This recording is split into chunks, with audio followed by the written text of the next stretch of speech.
some things going on tonight that are drawing his attention elsewhere. And yeah, so I want to carry the water here on the live tonight. We're still gonna have a good time. We're gonna be talking about the playoff prediction rankings, of course. Tonight, the first playoff rankings are announced. We're heavily anticipating this. I can't believe we're in November already.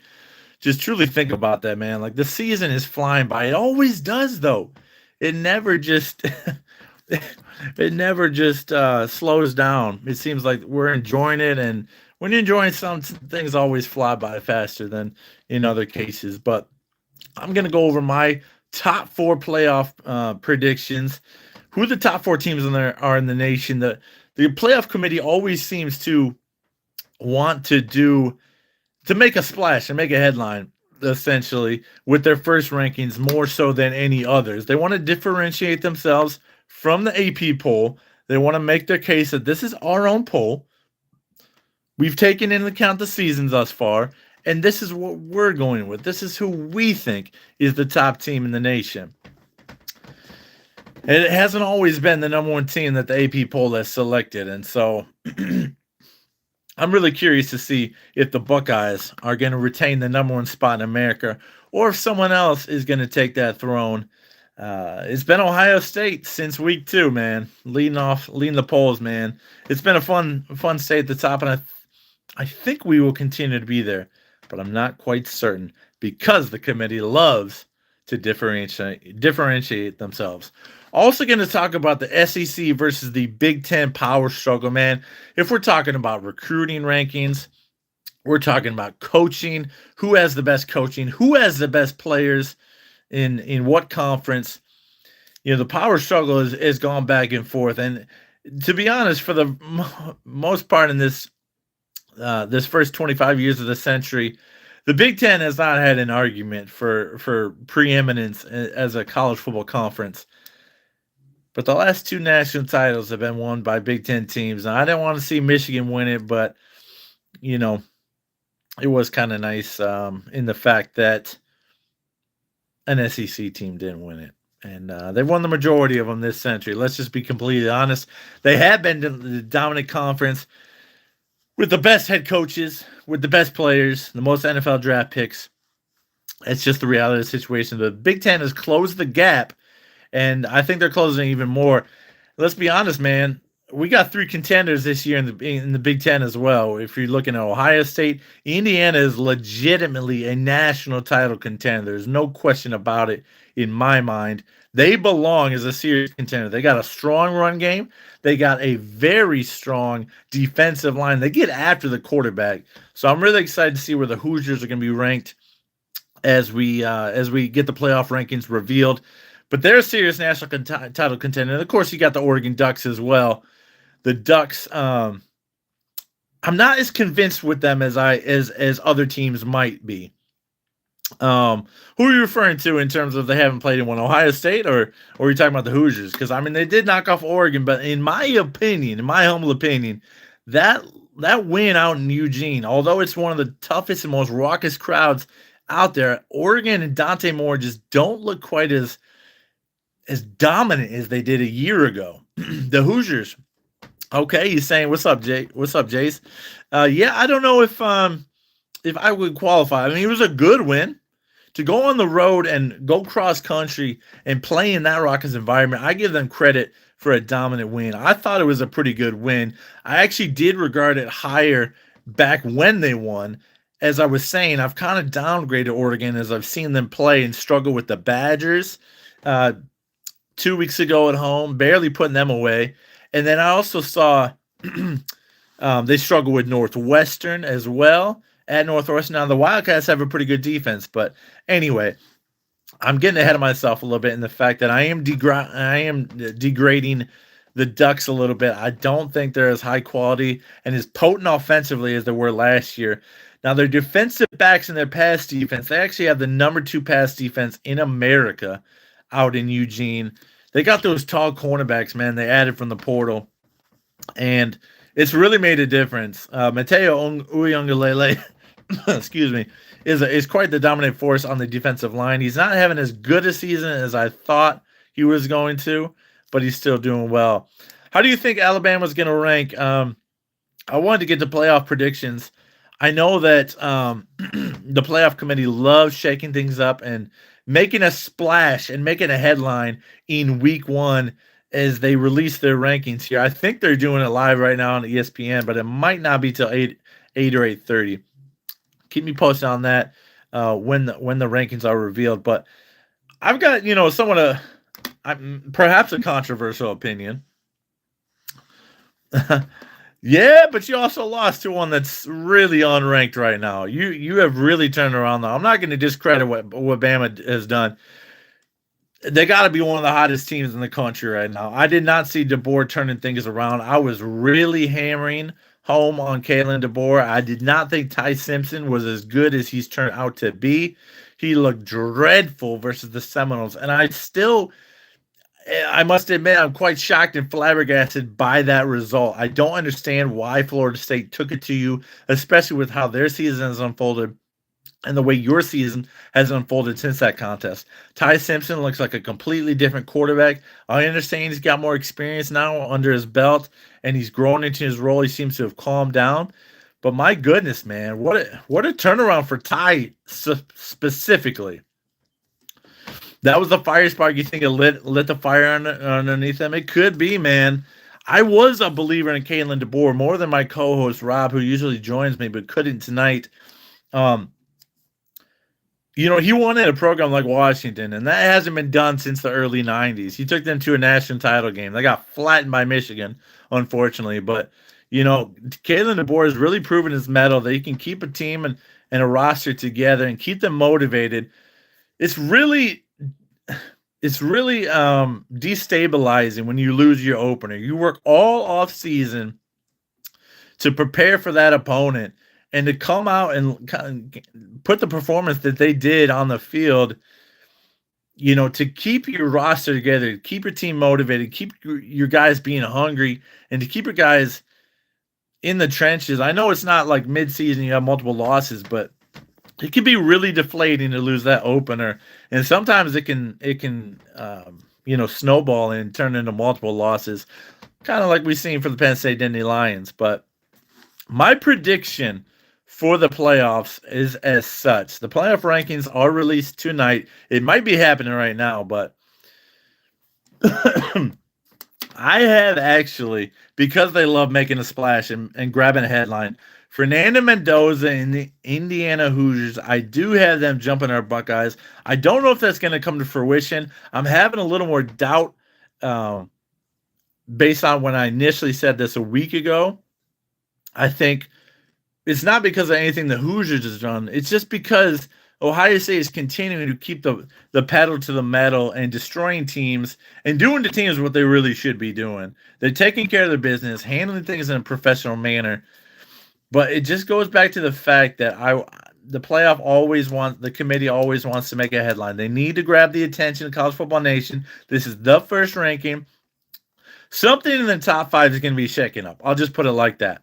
My prediction is that the Hoosiers are going to jump Ohio State. I think they probably have the best road win of any team so far. There's obviously a couple other considerations.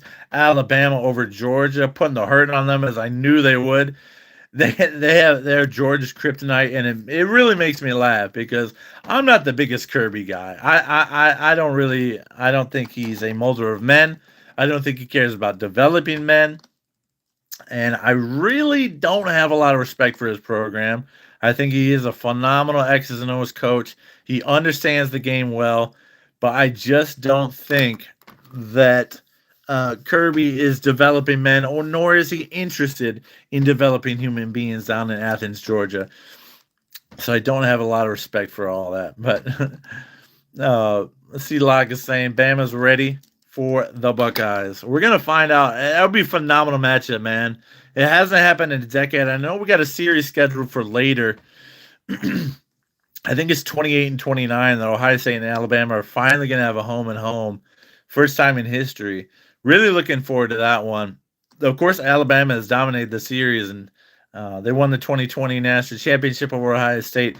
Buckeyes took the one before that, of course, in 2014 semifinals down in New Orleans. Those are the two most recent matchups. It'd be a phenomenal matchup to see again. I wouldn't mind seeing Georgia again. Ohio State's got some payback to do with them, of course. But whoever we meet in the first round is going to be a lot of fun to see. Um, I believe that Ohio State will be number 2. They'll come in number 2 in tonight's rankings. I think the Aggies and Texas A&M. Yeah, who's stinking out there? Who's second? I have Texas A&M at 3. Oregon coming in at 6. I do have Alabama at probably 4. You got the top 3 teams. We're gonna have. I don't know that they suck. They're really one of the hottest teams right now. I hate admitting that because I was praying on their downfall and hoping on their downfall. But they have really turned a corner, man. Ty Simpson's balling out. Ryan Williams and him have found their chemistry in the passing game. They're really, really enjoying the benefits of that and reaping the benefits of that. Williams is evolving and developing into a wonderful receiver. Heck yeah, he does. They're totally different receivers. I'll put it like that. Williams is great. Nick Marsh from Michigan State is awesome, although he doesn't have a good quarterback throwing to him. But Jeremiah Smith, Carnell Tate, and maybe Lemon from USC. Those are, and of course Williams has to be thrown in the conversation too, are in the top 3, in America. They're just dominant. They're unguardable. You can put whoever you want, your best cover guy. They're not going to stick with any of those guys, whether it be Carnell, whether it be JJ, whether it be Ryan Williams or Lemon from USC. Phenomenal wideouts, all first round wideouts for sure in the coming drafts. It'll be fun to see what teams they go to. I actually heard something today that with the trade that went down with Sauce Gardner and the NFL and Green Bay or the Colts, and the Jets.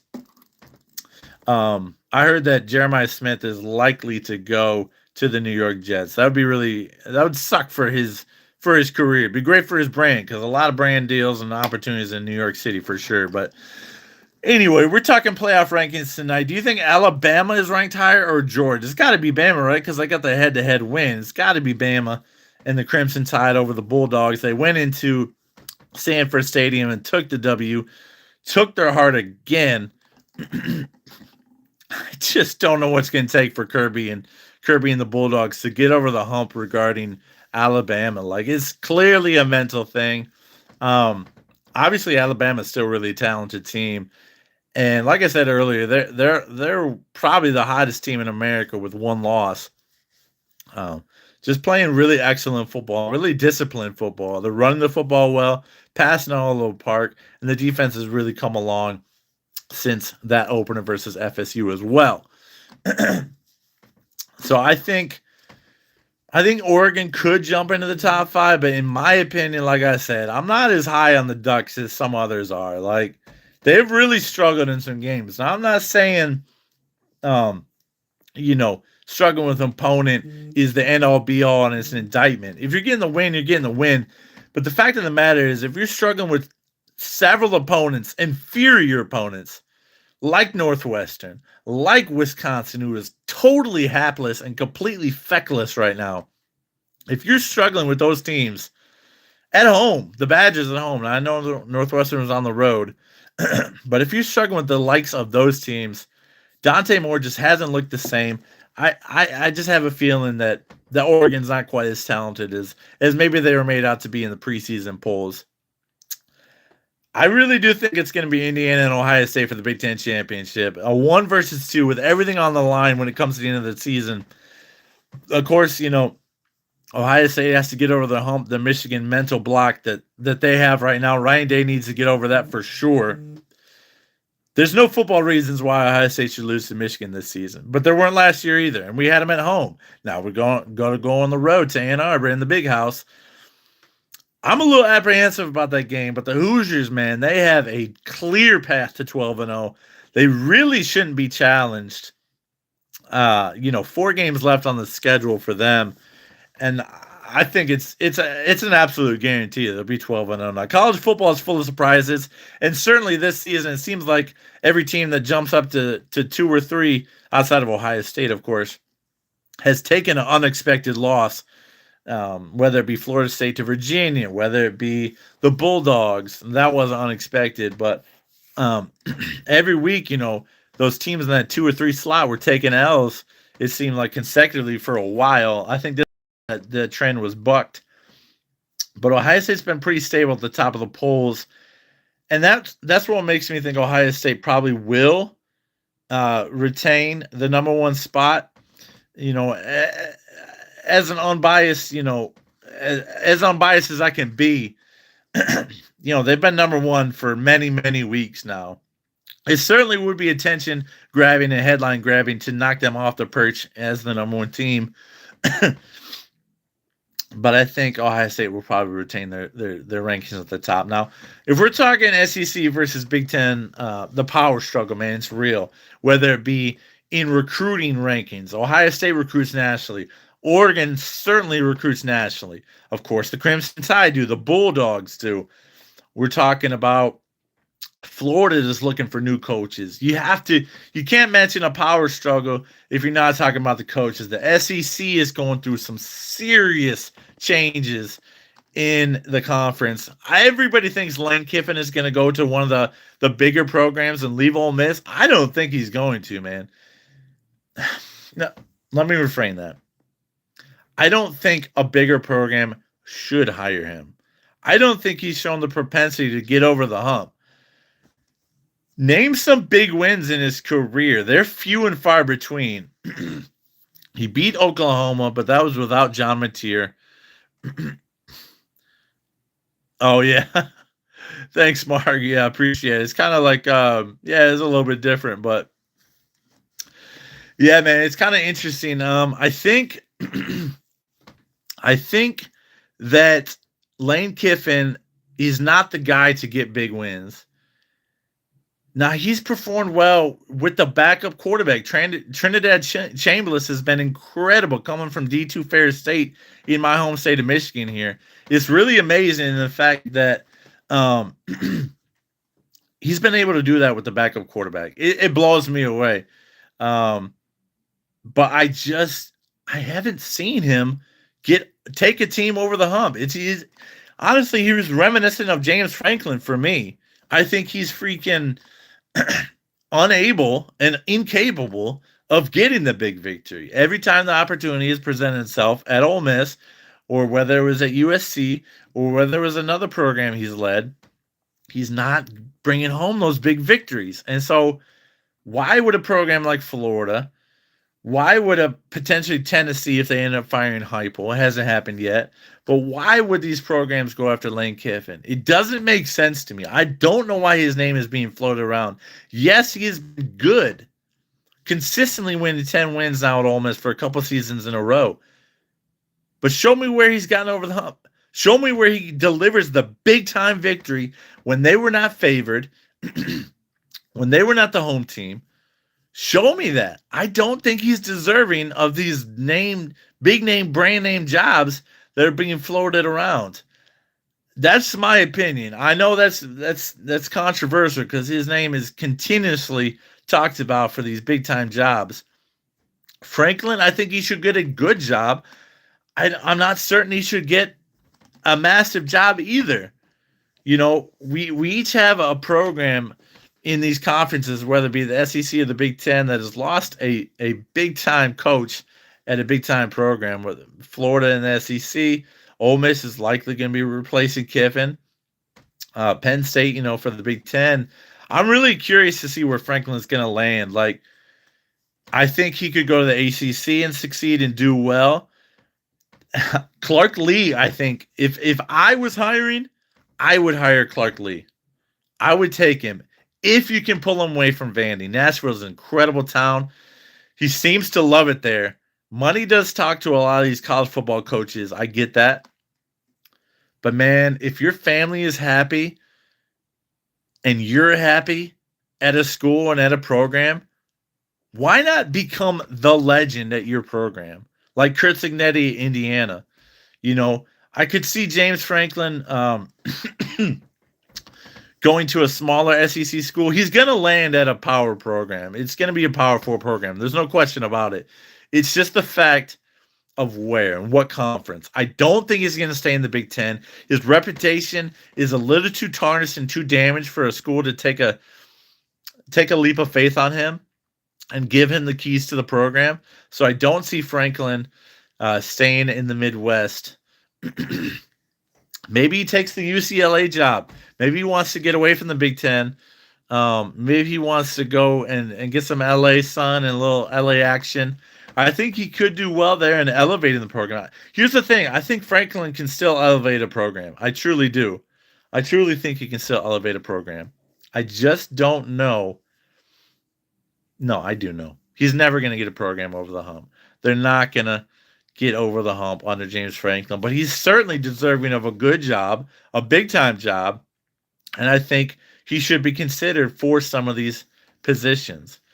Now, when you consider SEC versus Big Ten power struggle, of course, the Big Ten's won the last 2 national titles. Now, Big Ten fans don't really look at it in that sense of like, yeah, we're super stoked Michigan won a title. Freaking hell no. We're pissed they won a title.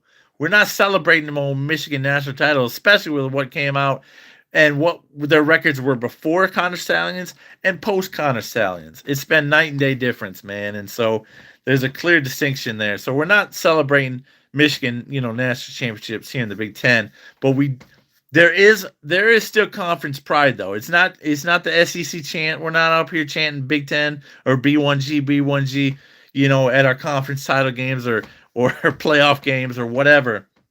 We mock that incessantly up here in the North and in the Midwest. But there is still an element of conference pride, and you like seeing some of your conference mates succeed and do well. Now, the Michigan fan base, that has changed because the majority of the Big Ten voted for the suspensions. The Big Ten commissioner, who's still in control, handed out and doled out the punishment to Jim Harbaugh. So there's a lot of Michigan faithful I see in MGO blog or whether it be in different social media platforms that are really pissed at the Big Ten in general and are done. And I think they're just being petty and pissy and just being online fans. I'm not sure they're necessarily representative of the Michigan fan base as a whole. But, Engo Blog is a pretty good place to get the hive mind kind of feeling for what the Michigan faithful are thinking. And so that's kind of the perspective from the Michigan viewpoint. But now in terms of TV contracts, okay, obviously ESPN and Game Day and all this, ABC, they're loving the SEC and they're pumping the SEC. And when the Big Ten had it, we were getting the benefit of that for sure in the mid 2000s. We were loving it, but now we got Fox. A lot of people in the Big Ten country are getting really sick. Oh, my fan base particularly, really sick of noon kickoffs. I'm somewhat split. I'm not necessarily hating on noon kicks. Trust me, I love night games, the atmosphere and the energy that night games bring. It stinks that we've had 3 night games, or we will once UCLA comes to the Horseshoe at home this year. But they've all been versus inferior opponents. That kind of sucks to see, but honestly, it's pretty nice not having to wait all day for the game. Now, in one sense, it's cool that anticipation builds. You can just get hyped all day and enjoy the broadcast at night and the game. But there's something about winning at noon, getting to relax the rest of the day after a win, and enjoying college football for the rest of the day, knowing that your team already took care of business that week and watching the chaos and the upsets unfold. I personally like that. Now, money-wise, the Fox is bringing in serious cash. NBC has brought in serious cash to the Big Ten Conference. And Peacock, I really hate. I don't pay for it. When Ohio State played the Bobcats earlier this year, I just listened to the radio broadcast and Paul Keels. But I know it's not that much money. It really is worth paying for if you just want to get the 1 week subscription and then cancel at the end of the week, as long as you remember, of course. Now, so we have Fox, NBC, and of course CBS. It's been really strange getting used to that theme song, introducing some Ohio State games this year in the 3:30 slot. We've only had the one so far. It's been nice to have what's his name? Not Brent Musburger, but Brad Nessler. Brad Nessler. It's been nice to hear him back in his voice. back in the booth. He has unbelievable talent as a broadcaster. He captures the game well. He's slipping a little bit in his old age, but it just takes me back to my childhood a little bit, my teenage years, I should say, in the 2000s, where he would call a lot of big Ohio State games. Same with Brent Musburger, too. I really miss him as he's retired and moved on, of course. A lot of good memories, a lot of amazing calls from Brent Musburger over the years, and good memories from the Ohio State perspective. But it's been really fun to have Brad Nessler back, man. He's my favorite one, not color commentator. My favorite play-by-play guy that is still doing things. He's obviously going to be retiring pretty soon. He's getting up there in age as well. And that'll certainly be a new era as well. But when you're talking about TV contracts, the SEC is fighting for the biggest contracts. They get the propaganda from ESPN. Say what you want about ESPN. Their programming does suck. I still love Game Day. I still tune into Game Day from time to time, usually just for the picks and maybe for the opening scene. It's not a part of my Saturday routine anymore. I do enjoy Fox Big Noon Kickoff. I didn't partake this weekend. I was home and visiting some friends and my parents, and I was at Ohio State, and I thought about watching, but instead went out and enjoyed some time with family and friends instead of just, I knew I was going to be sitting on the couch for most of the day. But here's the thing. Okay, the YouTube TV contract, if you're an SEC fan, how did that go this weekend? What did you do?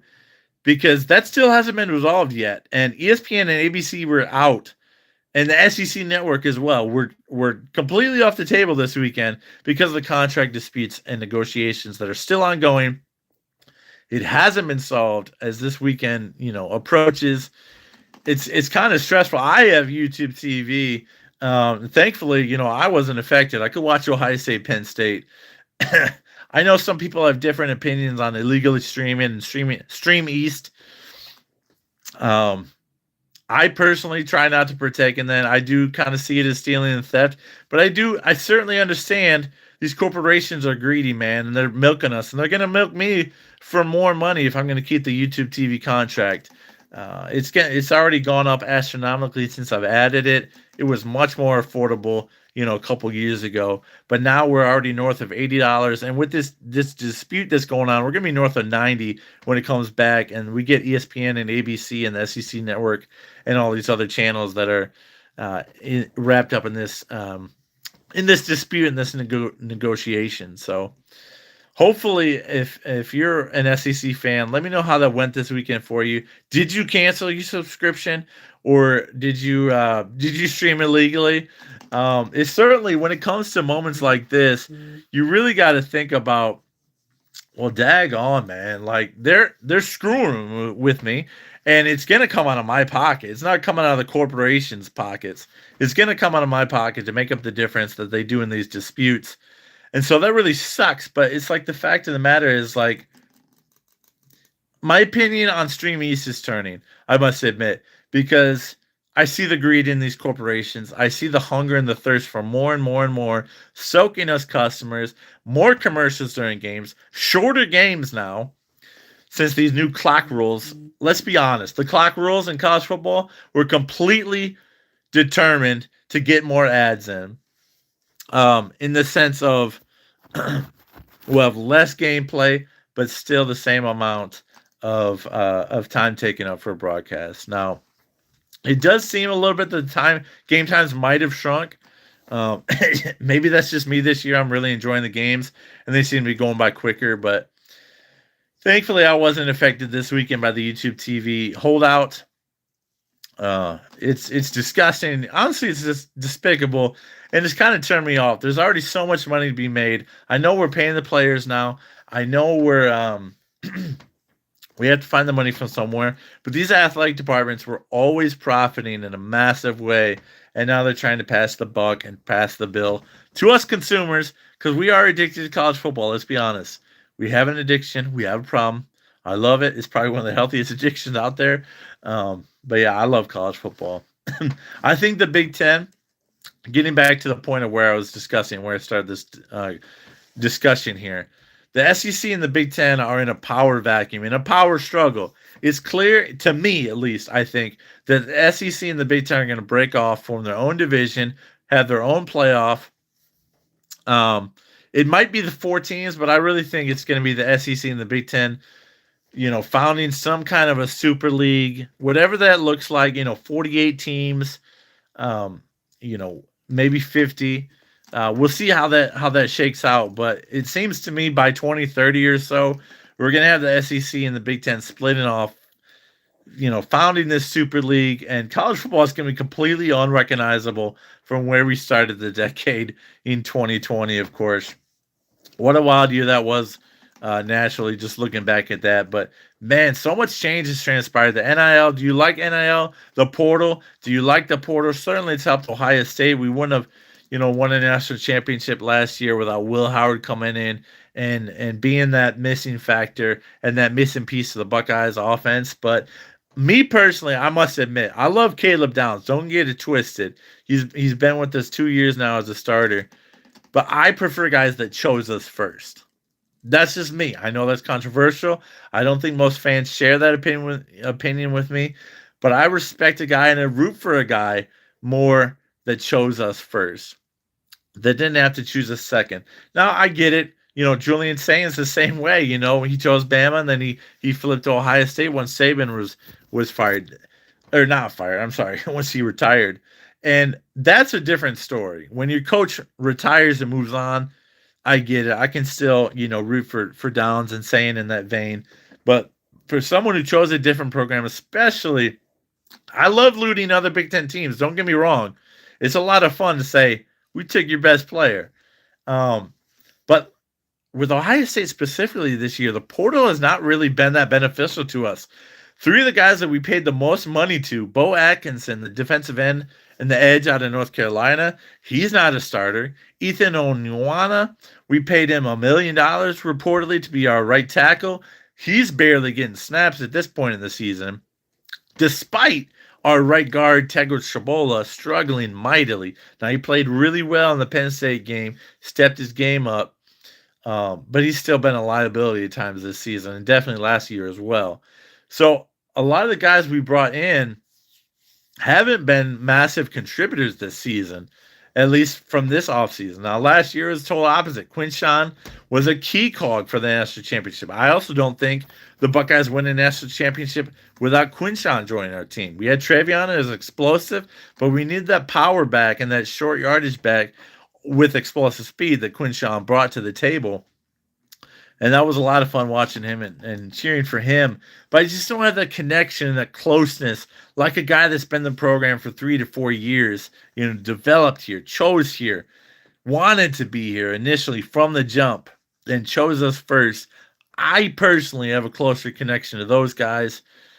I'm not saying what I said earlier, I root harder for the guys that choose us first. That's not really true. I mean, let's be honest. They're a part of the team, and they did choose us. It might have been because of the bag. There might have been other reasons. Let's be honest, degree programs are pretty low down the priority list in today's college football world, and really have been for quite some time, if we're being completely honest. But personally, I just like the guys that chose us out of high school. It's a lot of fun to see the growth and development, and we know them better because they've been with our program longer and been interviewed longer and been contributors longer. So me personally, I root for them. Now, I think the Big Ten is going to end up shaking out as higher than the SEC teams. My opinion is because there's a lot of money in the North. Now, there's tons of money in Atlanta. Don't get me wrong. There's definitely hubs with, a lot of money. Birmingham has pockets of money. Orlando, Florida has pockets of money with alums of those Florida schools, and really people from all over the nation too, if we're being completely honest. But I think the Big Ten is going to come out because there's a lot of money in the North right now. And, schools like Michigan and Ohio State. Penn State really is not a wealthy school. They don't have a lot of wealthy alum. They're out in the middle of nowhere, Pennsylvania. And so I think that actually could be a program that really slides, not only because now they're dealing with a coaching transition, something they're not used to dealing with very often in Happy Valley, but also because they're NIL and boosters.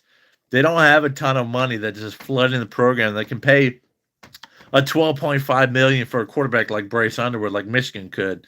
Ohio State has a passionate fan base and a wealthy fan base. and I don't like the direction of NIL personally, but Ohio State is absolutely benefiting from the changes as well. So, it's hard to argue the fact that this has been a good thing for Ohio State. I don't like the direction of college football personally. That's my opinion. I know that's somewhat controversial, but I'm glad the players can transfer on one hand because the coaches have left many high and dry. Even at Ohio State ourselves, we had a running back coach that recruited Mike Weber, and then he left for another program, and Mike Weber was stuck being at Ohio State. And now he stayed at Ohio State because he did love Ohio State, but he had to develop those relationships. He built the relationships in his recruiting class. But it's just one example that showed me, man, this college football world is brutal. And I understand to a certain extent portal players and players entering the portal. Now, if you're just looking for the bag, I guess in one aspect, get it, because if you're not an NFL player, you don't have a future in the league. Get your money now while you can do it. You're still working hard and seriously putting in work in the weight room, in the classroom, and just for your health overall. But me personally, I think it teaches players a lack of accountability to be transferring all the time and seeing the grass is green over there. No, grow where you're planted, man. Blossom where you're planted. I think that's a effective life lesson, and people need to understand that things can get better if you tough it out and persevere. Now, there's certain situations you gotta leave, you gotta get out, but the overwhelming majority of players, I think, would benefit from staying at a program for longer than we've seen the players jump from school to school. Mainly because of the bag and motivated by that.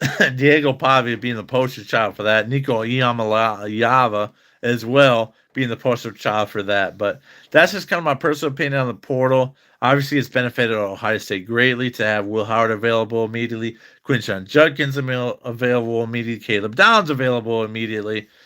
It's benefited us greatly, and not just last year, in previous years as well. But it really kind of rubs me the wrong way if I'm being completely honest. I definitely have a lot more to say, a lot more topics. If you guys have any questions for me, let me know. I'm probably gonna jump off here though soon. Just being completely honest, I do want to tune into the playoff rankings show and just doing the solo show. Really enjoyed it tonight. It was fun. I hope you guys enjoyed it as well. Thanks for everybody that commented and joined the live. It's been fun seeing a lot of numbers jump in here tonight, but that's going to do it for this one. Go Bucks and God bless. We will see you on the next one. Have a good night, everybody.